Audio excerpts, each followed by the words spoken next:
So if Israel decides to fully take over the Gaza Strip, what will happen to the enclave, and will Hamas stay in this war? Joining us now to discuss what this could mean is Ahmed Fouad Alkatib, a senior fellow at the Atlantic Council and the head of Realign for Palestine.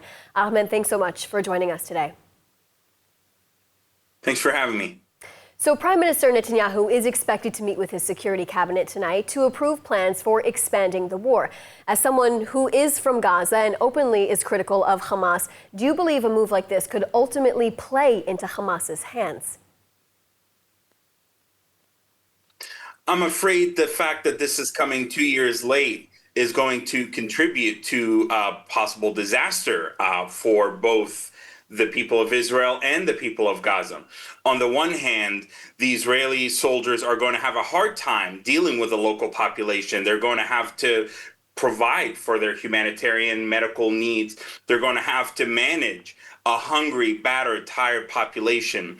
Hamas is seeking to draw Israel into the quagmire of Gaza. This would be an entirely different conversation if this happened right after October 7th.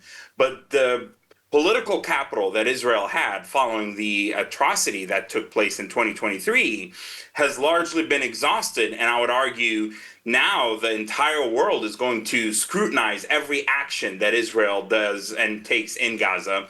Furthermore, you have the risk that this is going to be seen as a permanent step, possibly in alignment with some of the far-right ministers who are promoting the resettlement of Gaza.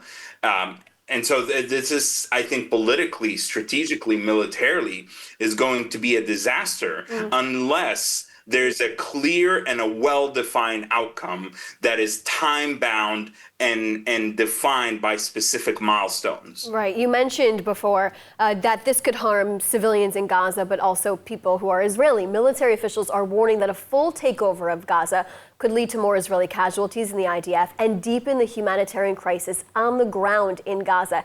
If Hamas refuses to step down, how can this war realistically come to an end? Well, I think, unfortunately, the way that this war has been conducted thus far, and I've been in contact with quite a diverse array of former U.S. and international security and military officials who have been puzzled by the lack of the application of counterinsurgency doctrines in Gaza, which states you clear, you hold, and then you build. And unfortunately, what we've seen consistently is clear, temporary holding, and then leave or depart.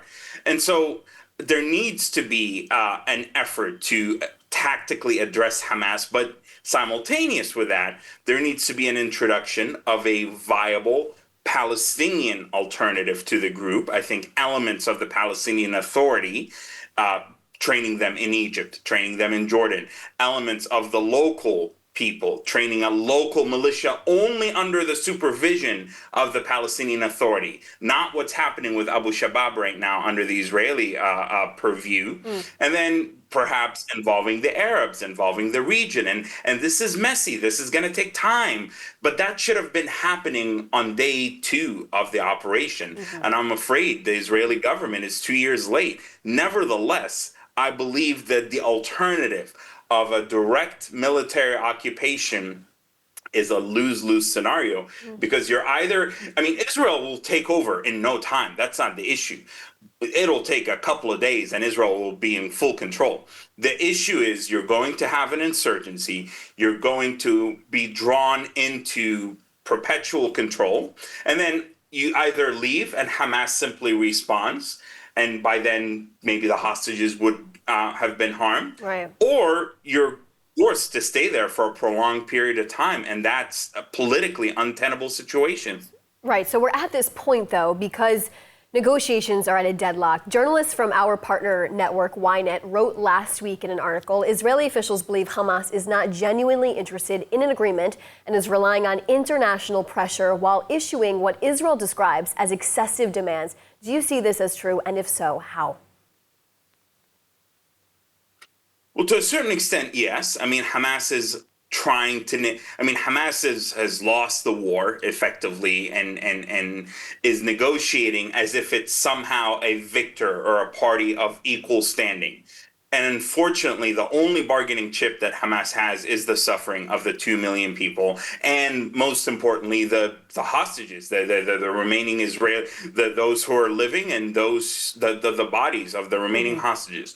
And so that is true. However, it is also true that I think the Israeli government has introduced, I think, unnecessary clauses about direct military occupation or direct presence in Gaza. Some of the things that Hamas objected to, I believe, could have been addressed by bringing in the elements of the Palestinian Authority, a regional force made up of the Arabs, of the United States, of the international community.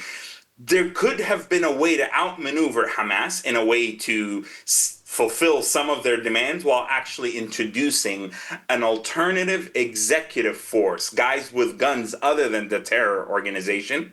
And so I think there's sadly been a short-sightedness in how the negotiations have been conducted.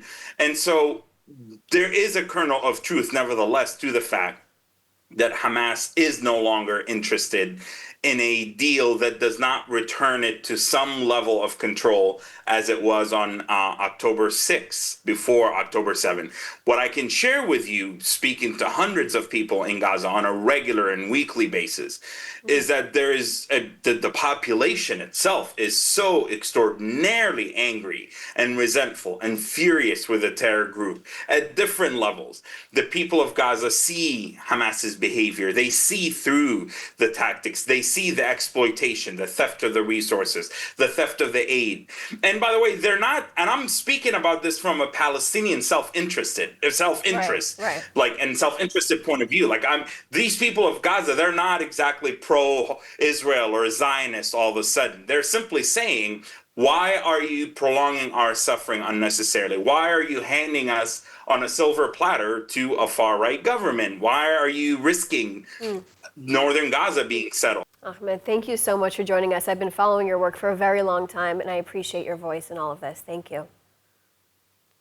Thank you.